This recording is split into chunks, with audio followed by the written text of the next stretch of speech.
मत कामा साधु, जो एक बार मेरे दर्शन कर लेता है फिर वो मुझे छोड़कर किसी कामना से ग्रस्त नहीं होता। एक बार जिसने भगवान को देख लिया वो संसार की ओर पलट के नहीं देखता। ये नियम है। सूरदास जी का एक पद है, शायद आपने सुना होगा।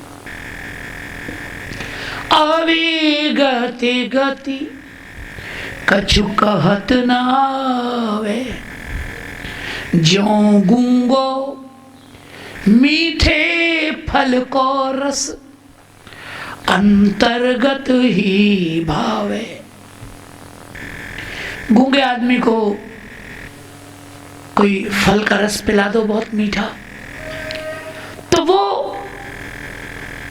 उस रस की मिठास को अनुभव तो कर सकता है, पर बोलने की योग्यता तो गूंगा है, वो बोल नहीं सकता। भगवान की रूप माधुरी का अनुभव किया जा सकता है, उसे बताया नहीं जा सकता, वाणी से व्यक्त नहीं किया जा सकता, आनंद का अनुभव किया जा सकता है, वाणी से कहना बड़ा कठिन है। तुलसीकृत रामचरितमानस पढ़ोगे तो वहां भी पुष्प वाटिका का एक ऐसा प्रसंग है। सीता जी पार्वती जी का पूजन करने गई थी, धनुष यज्ञ के पहले की घटना है। सीता जी वाटिका में गई थी पार्वती जी का पूजन करने, और रामचंद्र जी लक्ष्मण जी वहां पुष्प लेने गए थे। तो सीता जी की एक सखी उस वाटिका को देखने चली गई, उसने राम जी का लक्ष्मण जी का दर्शन कर लिया, और दर्शन करके तो बावली हो गई, आनंद में भर गई। अब सीता जी और सब सखियों ने तासु दशा देखी सखिन, कही क्या हो गया तुमको, क्या हुआ तुमको, ऐसा तुमने देख क्या लिया, क्या पा लिया तुमने ऐसा। तो उसने कहा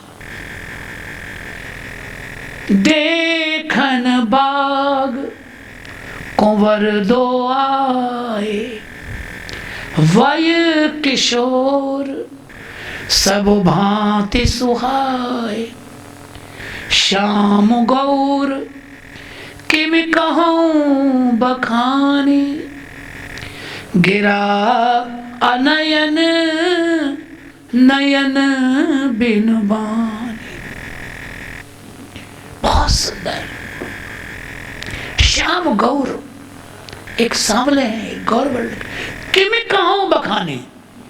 अब यहां समस्या आ गई, बोले मैं कह नहीं सकती, उनके सौंदर्य का, रूप माधुरी का बखान नहीं किया जा सकता।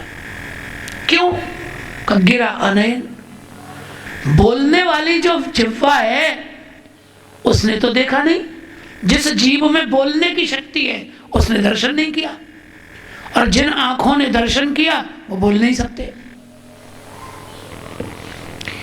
दर्शन जिसने किया उसमें अभिव्यक्ति की, बोलने की योग्यता नहीं है, और जो बोल सकती है उसने देखा ही नहीं, तो वर्णन नहीं किया जा सकता, आनंद का अनुभव किया जा सकता है। और एक बार जिसने कर लिया, सूरदास जी लिखते हैं इस कीर्तन में आगे, जेहि कोकिल अंबुज रस चाख्यो, क्यों करील फल खावे। जिसने बहुत मीठा शहद चाट लिया हो, कमल का पराग जिसने चाटा हो, उसे कड़वे करील के फल में क्या रुचि रहेगी बताओ। तो जिसने आनंद रूप परमात्मा को निहार लिया, फिर उसे संसार में क्या रुचि रहेगी।